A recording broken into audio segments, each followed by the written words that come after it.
Welcome, everyone. I am absolutely thrilled to have you here today. Get ready, because we are embarking on a mission to uncover some deeply, deeply undervalued market gems. If you're a focused learner looking to find where the real opportunities lie when everyone else is running for the exits, you are in the exact right place. Today's explainer is really a masterclass in finding cheap stocks with high potential by hunting down what we call asymmetric upside. Simply put, that means finding those rare situations where the potential reward completely and totally dwarfs the downside risk. We're going to look right past the market noise, dig deep into the actual data, and understand exactly why certain stocks are primed for massive growth, even when the broader market might be in full-blown panic mode. So this brings us to the million-dollar question, right? Where is the smart money actually hiding when the market panics? I want you to think about it. When volatility spikes and fear takes over the headlines, most retail investors sell first and ask questions later. But the smart money? They go shopping. You see, market fear and outdated narratives create these temporary, massive discounts for diligent investors who are willing to just sit down and look at the cold, hard data. Think of it like a clearance sale on premium, top-tier merchandise. But the sale is only happening because the store had a minor power outage, not because the goods are actually defective. We are going to learn how to spot those momentary blackouts and buy incredible companies at penny stock or deeply discounted valuations. All right, here is our flight map for today's masterclass. We'll start with spotting cheap stocks, move into the super app flywheel, check out some profitable fintech underdogs, dig into AI's picks and shovels, explore hard tech monopolies, and wrap up with your high potential watch list. Okay, let's dive into section 1, spotting cheap stocks. Before we can even start analyzing specific companies, we really need to completely rewire how we evaluate them. We have to separate the ghost of a company's past from the reality of its present. Our entire strategy today relies on finding the arbitrage gap. Now, what does that mean? It means finding businesses that have fundamentally transformed while their stock prices have just lagged behind, completely anchored down by panic or outdated narratives.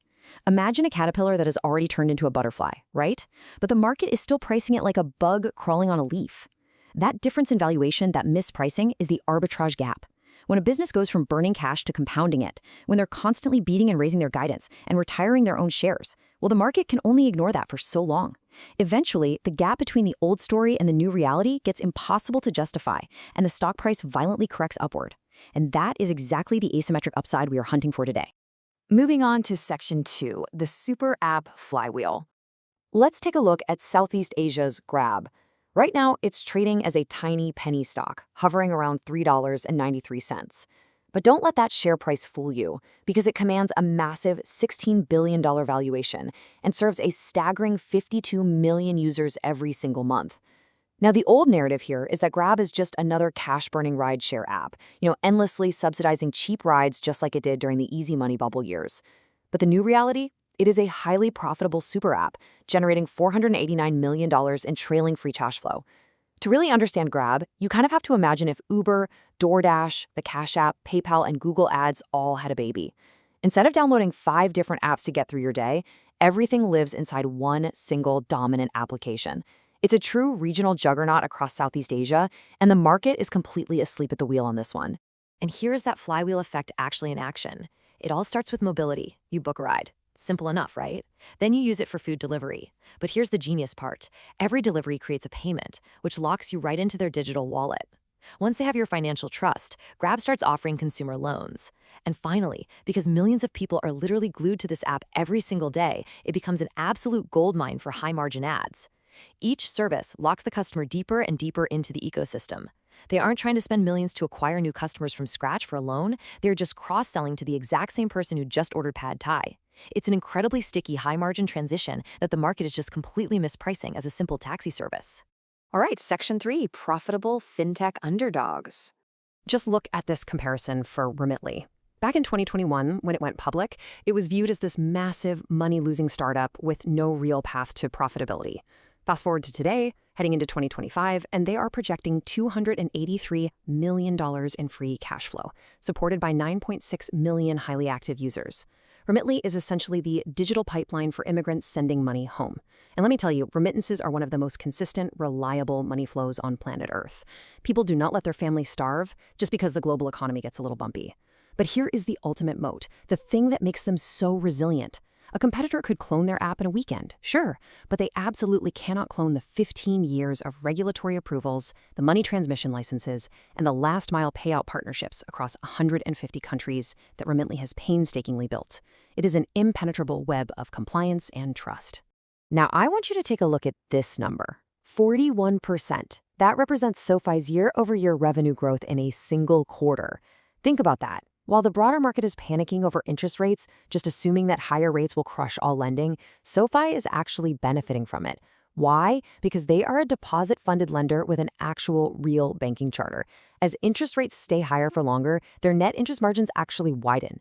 Put simply, they charge borrowers more for loans than they pay out to savers for deposits, and they keep that expanding difference in the middle.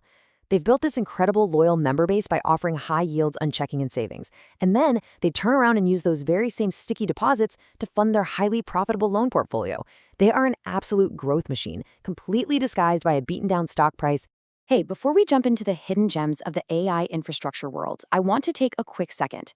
If you're enjoying this deep dive and you want to join a community of smart, long-term investors, make sure to subscribe to Langford Invests. We are totally dedicated to providing you with this kind of deep dive financial education and market masterclasses so you can always stay ahead of the curve. Okay, let's get back to the analysis. Moving right along to Section 4, AI's Picks and Shovels. Now, what's really interesting about this slide is how it cuts through the hype. Everyone right now is so distracted by flashy consumer chatbots, but the real generational wealth is being made quietly in the back-end infrastructure. You know the old saying, in a gold rush, you don't bet on the miners who might strike out, you bet on the guy selling the picks and shovels. Well, think of high bandwidth memory, or HBM, as the massive multi-lane superhighway required to feed data into the AI brain. Without it, that incredibly expensive brain just sits idle, and SK Hynix controls roughly 60% of this entire market. Every single advanced AI chip out there, like NVIDIA's GPUs, requires this specialized stacked memory to feed it data fast enough. SK Hynix is the sold-out bottleneck supplier. The entire HBM market is essentially sold out well into 2027. When you are the bottleneck supplier to the absolute most in-demand product in the history of technology, and you're operating at over 70% margins, you aren't just a hardware company anymore, folks. You are literally printing cash. And then there's Broadcom, which is really the quiet giant of the AI revolution. Look at these hidden strengths. They literally designed OpenAI's custom Jalapeno chip in a record 9 months. 9 months.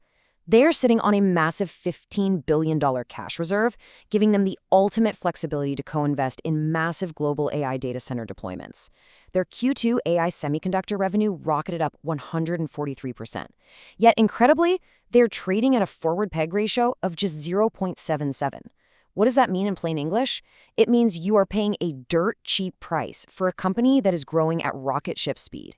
They quietly design the custom chips for the biggest hyperscalers in the world and build the optical networking that connects it all together, all while the market barely blinks. Now, when we look at meta platforms, there is a massive arbitrage gap hiding in plain sight. Just look at the forward PE ratios here, which, as a reminder, simply measure how much you're paying today for next year's earnings. Meta is sitting down in the mid-teens at 17, while the Magnificent Seven's average is 27, and Alphabet is way up there at 31. But here's the absolute kicker. Meta is growing their revenue at 33% year over year with a staggering 41% operating margin.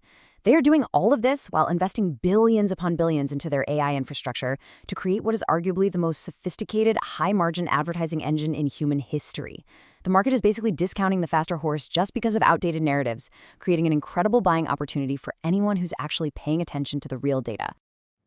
Okay, Section 5, Hard Tech Monopolies. We are leaving the digital realm for a minute and focusing on specialized physical tech companies that are establishing totally impenetrable, real-world competitive moats. Take Hyperion X. They are single-handedly reshoring America's titanium supply, which is a critical metal for fighter jets, electric vehicles, and aerospace. Their patented technology drives their projected production costs down to an absolutely insane $29 per kilogram, while the global market price sits around $130 per kilogram. Those margins are just unbelievable. And if that wasn't enough to catch your attention, they have massive, massive government backing. $75 million in financial support, plus the US government literally handed them 290 metric tons of high-quality titanium scrap for free. That is premium raw material handed to them at zero cost. It's essentially a government-sponsored monopoly in the making. Next up, let's look at Mobileye's asymmetric upside.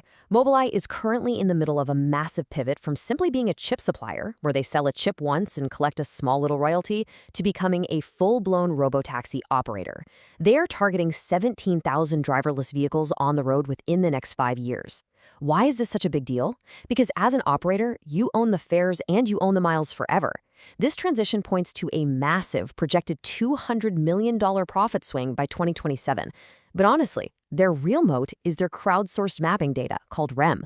Every single Mobileye-equipped car on the road today is out there secretly mapping the world for them in real time.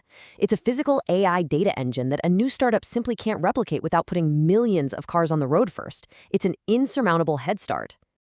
And finally, Section 6, your high-potential watch list. We have covered a tremendous amount of ground today.